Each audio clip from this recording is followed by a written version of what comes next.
The Forest of Avon Trust is enormously reliant on support from a variety of volunteers, local authorities, businesses and landowners.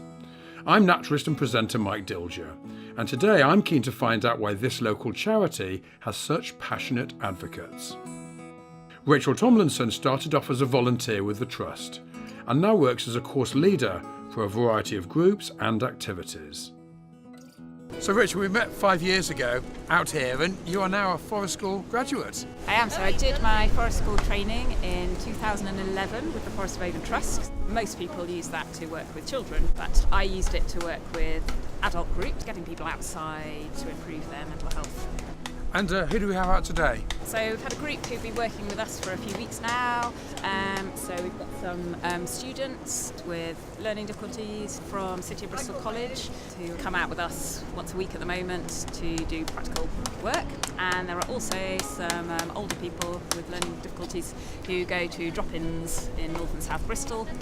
So they come along with support staff and also help us out. So these guys are benefiting, and also as well, the woodland is actually being managed properly. Yeah, so we're doing some copsing work, we're building a dead hedge which is really great for small mammals and insects, but it also opens up this little bit of woodland for other plants that grow when there's a bit more light in the area, so the trees will regrow. Well, while we've been chatting, have you seen how much work they've done behind you? I know, it's amazing. We should go and join them. Okay. Good work, guys. Nikki Noble has been supporting the Trust's work for a number of years. So Nikki, who exactly do you work for? So I'm an occupational therapist. I work within the Bristol Community Rehabilitation Service, which is part of Bristol Mental Health. And we've been working with the Forest of Avon Trust. This is our third year now of running what we call the Forest Friday project.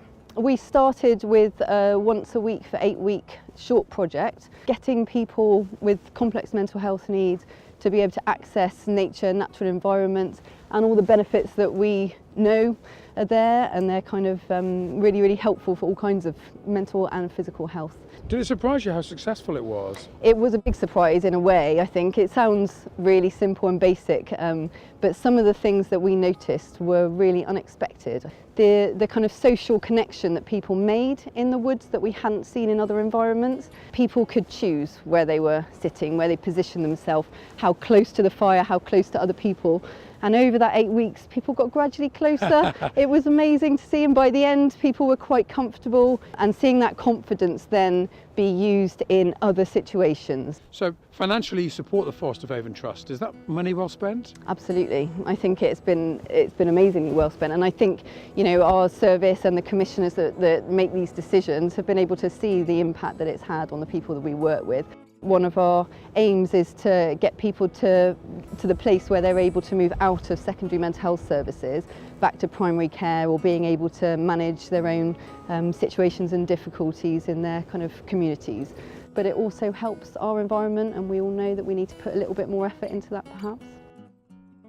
The Trust is enormously reliant on partnerships with a number of local businesses. Hugh Jenkins is one of the directors of a company that supports the Trust's tree dedication scheme. So Hugh, I understand your association with the Forest of Avon Trust goes quite a long way back. Yeah, we set our business up 10 years ago, and we were looking at various local charities to see how we could make an impact. I understand that you're involved particularly in the tree dedication scheme. For every candidate we place with one of our clients, we dedicate a tree, and they each then receive the certificate and can see where the money's spent. We often get phone calls, emails saying what an innovative solution it is.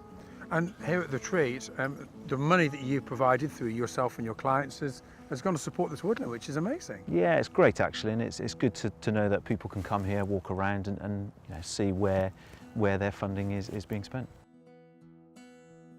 The Forestry Commission provides funds for landowners to produce a management plan. And in partnership with the Forest of Avon Trust, Adrian Brooks has seen his woodland begin to thrive. So Adrian, I understand you own a woodland as well. It's a bit different to this though. Yeah, it's 20 acres of semi-ancient natural, so lots of oak, lots of ash, lots of hawthorn and lots of hazel, so very old. Gorgeous. So what would you say to woodland owners who are thinking of having a management plan and needed some advice? If someone's gone into this without really knowing too much about the woodlands, definitely get in touch with the Forest of Avon Trust, you know, because they know what they're talking about, they can give you the right advice, And actually, the great thing is they listen. You know, they don't just come in and say, you've got to do this. You know, they will work with you and basically develop that plan to suit what you're doing as a landowner. And how has it improved with the help of the Forest of Avon Trust? It's allowed us to sort of open up various parts which haven't been opened up before, which, you know, not only opens up for people, but opens up for the wildlife as well. We've seen a lot more deer come into the place. We've got more badgers there. Incredibly, we've got something like 8 or 9 of the UK's bat species in there. You're very keen on getting the community to enjoy the woodland as well. Yeah, exactly. You know, we have 2 public footpaths which go around the edge of the woodland. But actually, you know, we've now created a whole host of permissive paths which link up through the woodland. We put an orienteering trail in there which allows people to come in and actually sort of work their way through the woodland rather than just walking around the periphery. If you think you can help the Trust in any way, please do get in touch. They'd be delighted to hear from you.